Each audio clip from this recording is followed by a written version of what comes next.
থেকে বোঝা যাচ্ছে যে কোর্টের সামনে তো আর মিথ্যে কথা বলবে না রাজ্য সরকার। স্বাভাবিকভাবে বোঝা যাচ্ছে যে রাজ্য সরকার এই যে অর্থনৈতিক জোয়ারের কথা বলেছে, সেই জোয়ারটা আসলে জোয়ার বাজরার জোয়ার হতে পারে, জোয়ার ভাটার জোয়ার আসে। তো স্বাভাবিকভাবে এই রাজ্য সরকারের অর্থনীতি ভিখারিতে পরিণত হয়েছে। এই রাজ্য সরকার এই পশ্চিমবঙ্গকে এই মুহূর্তে ভিখারিতে পরিণত করেছে এবং তার ফলে এই টাকা শোধ করার জন্য কেঁদে কুলে উঠছে বারবার যে আমরা এই টাকা দিতে পারবো না, এবং এই টাকা অধিকার কর্মচারীদের। এবং এতবার পিছিয়েছে এই মামলা। বিজেপি প্রথম থেকেই আমাদের কর্মচারী পরিষদ থেকে শুরু করে বিভিন্ন সংগঠন এর সাথে যুক্ত ছিল, তারা সমানে সংগ্রাম চালিয়ে গেছে, তারা একের পর এক ডেট পেয়েছে। গতকাল পরশুদিনই আমার সাথে কথা হচ্ছিল যে আর মানে তারা আর পারছে না মামলাটাকে টেনে নিয়ে যাওয়ার জন্য, যাওয়া আসার ভাড়া নেই, এরকম হয়ে গেছে।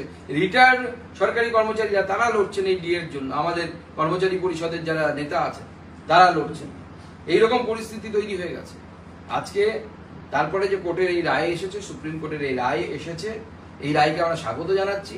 25% হলেও এই রাজ্য সরকার দিক, বলে না যে ছাই দেওয়ার অভ্যেস হওয়া উচিত, কমসে কম দেওয়ার অভ্যেসটা তো হবে। এই রাজ্য সরকার কমসে কম অভ্যেসটা বাদ দিয়ে দেওয়ার অভ্যেস হবে। এই সরকার যদি না করতো তাহলে পরে রাজ্যের ভাড়ার এই অবস্থা হতো না। প্রায় 2-2.5 হাজার আন্দোলনকারী তারা চলে আসেন এবং তারা বিকাশ ভবনে ব্যারিকেড করা ছিল পুলিশের, তারা সেটা ভেঙে ঢুকতে চেষ্টা করেন। পুলিশ সংযত থেকে বারবার তাদের অনুরোধ করে যে শান্তিপূর্ণভাবে কর্মসূচি চালিয়ে যেতে, কিন্তু তারা সেটা কর্ণপাত করেন না। এবং আপনারা দেখেছেন বলপূর্বক জোর করে গেট তারা বিকাশ ভবন চত্বরে তারা ঢুকে পড়ে সেখানে অবস্থান শুরু করেন। এবং পুলিশ বাধা দেওয়ার চেষ্টা করেছিল, কিন্তু পুলিশকে ধাক্কাধাক্কি করে ব্যারিকেড নিয়ে গেট তারা মূল চত্বরে ঢুকে পড়ে অবস্থান বিক্ষোভ শুরু করেন এবং দাবি করতে শুরু করেন যেখান থেকে তারা কাউকে বেরোতে দেবেন না। এই গোটা পর্ব যখন চলছিল তখন কোনো সংবাদ মাধ্যমে আমরা দেখেছি বলা হচ্ছে অসহায় পুলিশ, দর্শক পুলিশ, এবং গেট ভাঙা হচ্ছে, ভেতরে লোকে বসে যাচ্ছে, পুলিশ কিছু করছে না। পুলিশ সচেতনভাবে কিছু করেনি, কারণ আন্দোলনকারীরা তারা চাকরি হারিয়েছেন, তাদের আবেগের প্রতি পূর্ণ সহানুভূতি, পূর্ণ সম্মান পুলিশ দেখিয়েছে। পুলিশ ধৈর্য ধরেছে, পুলিশ সংযত থেকেছে। বলপ্রয়োগ যদি পুলিশ করতে চাইতো তাহলে সেই সময়ই করে দেয়া যেত যখন গেটটা ভাঙছে, তা করা হয়নি।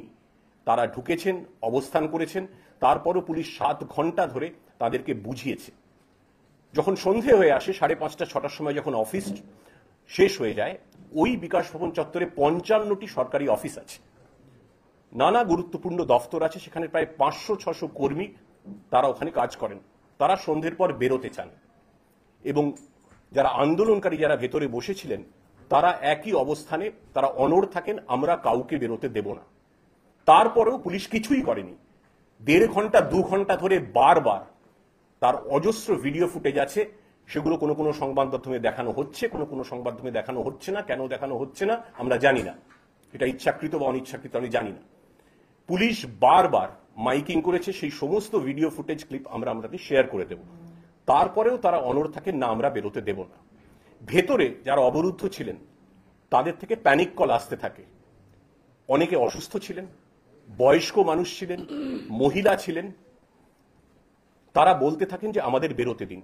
একজন সন্তান সম্ভব বা মহিলা ছিলেন, অসুস্থ বোধ করছিলেন, তিনি বাড়ি যেতে চাইছিলেন।